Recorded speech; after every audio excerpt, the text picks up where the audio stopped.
chào mọi người. Hôm nay mình sẽ không làm bánh mà làm kem, đó chính là kem tiramisu. Một món kem rất là ngon mà khi làm xong mọi người sẽ không ngờ là làm kem ở nhà lại dễ dàng và ngon miệng đến như vậy. Và nếu thích thì mời bạn vào bếp cùng mình để làm món kem tiramisu này nha. Đầu tiên thì mình sẽ đi hâm nóng phần sữa. Mình sẽ lấy 20ml sữa tươi, không đường và hâm nóng trong microwave khoảng 35 giây. Sau đó mình sẽ cho vào một gói bột cà phê instant 16g, quậy đều. Và sau khi tan hết mình sẽ cho vào là 2g bột cacao, mình cũng quậy đều.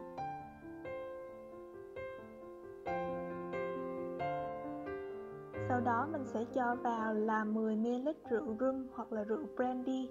Nếu mình không có rượu thì mình có thể không cần bỏ, nhưng mà đây chính là một trong những yếu tố cần thiết cho món kem tiramisu của mình có vị rất là ngon. Và cuối cùng đó chính là 150g sữa đặc. Và cũng khuấy đều.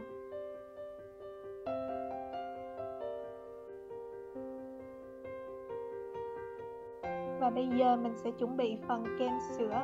Mình sẽ cho vào là 300ml hoặc là 300g heavy whipping cream. Nhớ là chọn phần kem sữa có độ béo từ 35% trở lên thì làm ra kem của mình sẽ rất là ngon và béo. Mình sẽ đánh bằng máy hoặc bằng tay cho tới khi có chóp mềm, nghĩa là kem nó vừa hòa quyện vào. Đừng nên đánh nó cứng quá thì trộn kem vào nó sẽ không có ngon. Như thế này là được rồi. Và bây giờ mình sẽ trộn phần cà phê sữa đặc vào trong cái phần kem sữa này của mình. Và nhớ là dùng những cái phới dẹt để trộn phần kem này cho hỗn hợp hòa quyện vào nhau.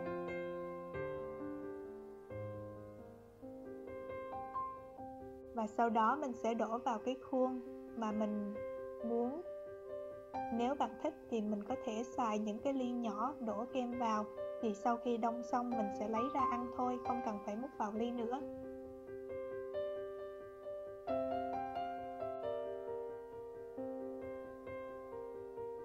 Và mình sẽ dùng màng bọc thực phẩm để bọc cái này lại và để vào trong ngăn đá của tủ lạnh ít nhất là 4 tiếng đồng hồ hoặc qua đêm để cho kem được đông cứng. Và bây giờ sau 4 tiếng đồng hồ thì kem của mình đã đông rồi. Bây giờ mình sẽ dùng cái muỗng múc kem để múc kem ra. Kem rất là mịn, không bị giâm đá. Wow, nhìn hấp dẫn quá.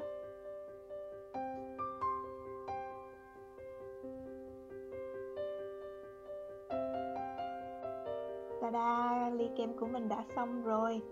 Và để cho kem tiramisu thì mình không thể nào thiếu được, đó chính là bột cacao. Mình phải rắc thêm một ít bột cacao trên mặt. Và sau đó mình sẽ trang trí những cái hoa quả mà mình yêu thích. Hôm nay mình sẽ xài dâu tây và kiwi. Và thêm một cái ít bánh quy ống nữa. Vậy là xong phần kem tiramisu của mình rồi. Nhìn có hấp dẫn không nào? Chúc mọi người ngon miệng và chúc mọi người thành công với món kem này. Đừng quên là đăng ký và subscribe cho channel của Nguyễn Table. Bye mọi người!